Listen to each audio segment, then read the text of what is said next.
Hey guys, today we're going to be improving you in Roblox Rivals. We are going to be talking about how to improve movement and how to get better. We are going to break down everything and go from simple movement and then move on to more advanced movement. Let's get into it. When moving in Rivals, the goal is to be as hard to hit as possible. We achieve this with two factors in mind, speed and strafing.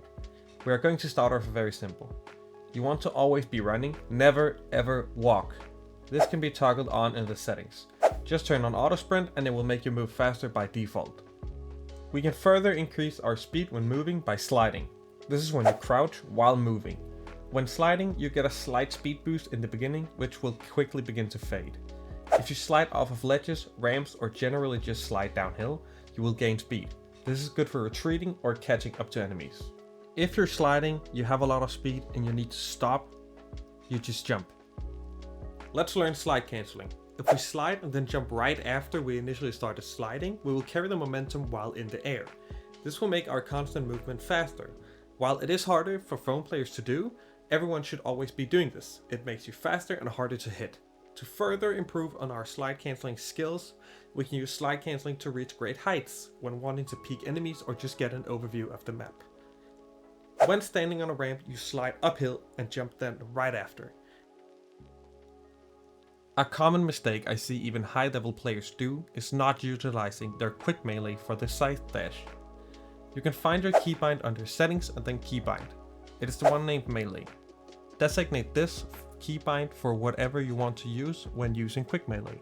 I use F, but this is just personal preference. You can quick melee with the Scythe and then dash, instead of having to pull the Scythe out and slowly dash for you to put it back and pull out your primary.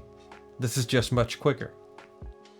This is the basic level of movement in Rivals. If you utilize this and can master it, you will be hard to hit, efficient at following your enemies, and it will be difficult for your enemies to stay on your tail.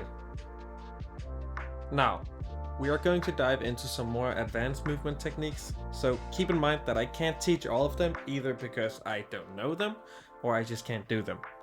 A few movement techniques require a macro and I will not be showcasing these in this video. We are going to look at some explosive base movement techniques. First, we're going to look at Subspace Tripmine plus Scythe jump. Then we're going to look at the grenade jumping, grenade launcher jumping, and then finally Satchel Gliding. We're going to be looking at the Subspace Tripmine and Scythe jump. When doing this, you need the Scythe and the Subspace Tripmine. You want to start out by dashing with your Scythe.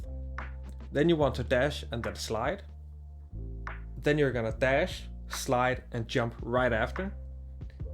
We're gonna put this together and jump right before we hit the Subspace Tripmine.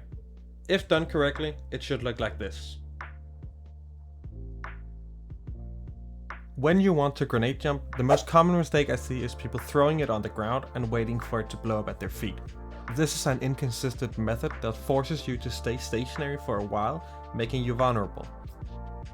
Instead, you pull the pin on your grenade by holding the fire button, then you let it explode in your hand, look in the direction you want to move in, and jump in that direction. This works best if you're airborne while moving the direction that you wish to jump in. When using the grenade launcher, you can shoot walls in close proximity or the ground under you to fly. Due to the high magazine capacity and the explosive projectiles that grenade launcher offers, it can be utilized for quick and otherwise impossible movement. When satchel gliding, as I call it, you throw satchels in front of you and jump forward meanwhile. After it has been thrown, you detonate it almost immediately. You can continue to do this with the remaining satchels. This will, like the grenade launcher, move you forward. This one can be performed in the air rather than near the walls and ground.